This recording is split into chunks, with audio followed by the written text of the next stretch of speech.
Ayan guys, tatawid na kami sa kabila.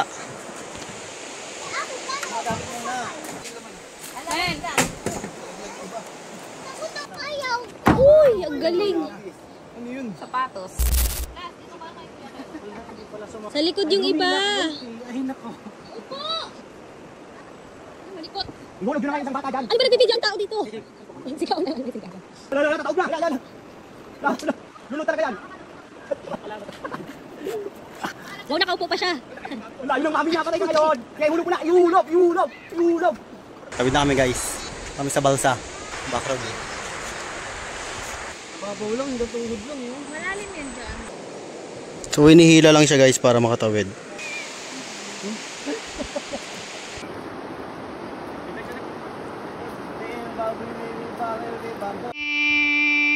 Daw ng barko. Yun, nasa Kalapan na tayo. Bilis lang palang biyahe, no? Batangas, Calapan, Pier.